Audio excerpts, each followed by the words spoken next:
বাংলাদেশে ইসকনের চিন্ময় কৃষ্ণ দাস প্রভুর ঘটনায় পূর্ব মেদিনীপুরের কাঁথিতে পথে নামল বিজেপি।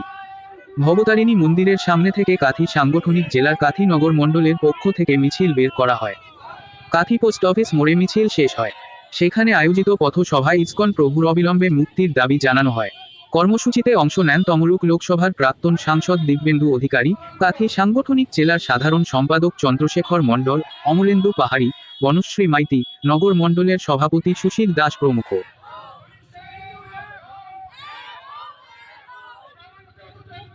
হয়েছি কাঁথি নগর মণ্ডলের পক্ষ থেকে আহ্বায়ক বন্ধুবর কাউন্সিলর সুশীল দাস, আমাদের লোকসভার আহ্বায়ক অমলেন্দু পাহাড়ি, শিক্ষাবিদ, আমাদের জেলার সাংগঠনিক জেলার সাধারণ সম্পাদক ডক্টর চন্দ্রশেখর মণ্ডল, আমাদের কার্যকর্তা তাপস মাঝি, নবীন প্রধান সহ আমাদের সকল সনাতনীরা দুঃখ বেদনা কষ্ট নিয়ে আজকে আমরা এখানে এসেছি। আপনারা জানেন আজকে বেলা 12:30টার সময় ভারতবর্ষের যশস্বী প্রধানমন্ত্রী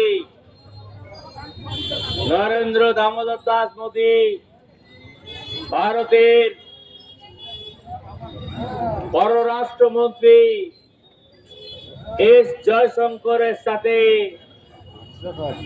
বাংলাদেশে সনাতনীদের উপর আক্রমণ, চিন্ময় প্রভুর গ্রেফতারি নিয়ে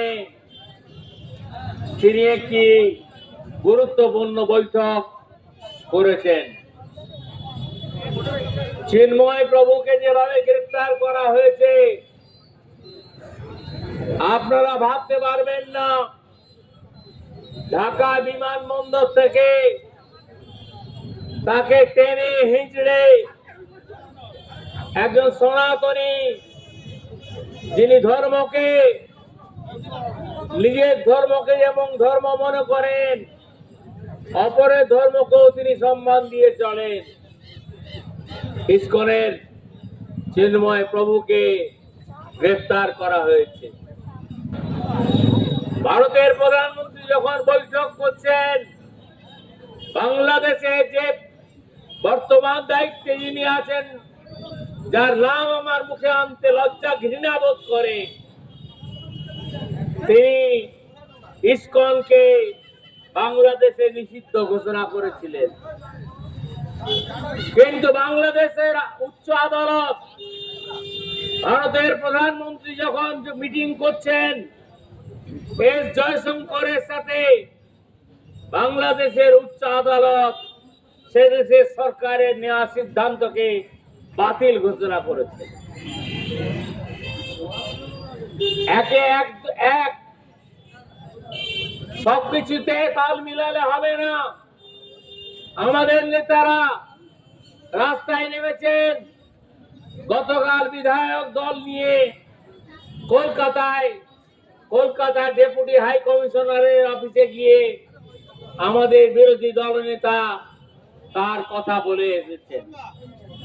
মোহাম্মদ ইউনূসের সরকারকে তোমরা যদি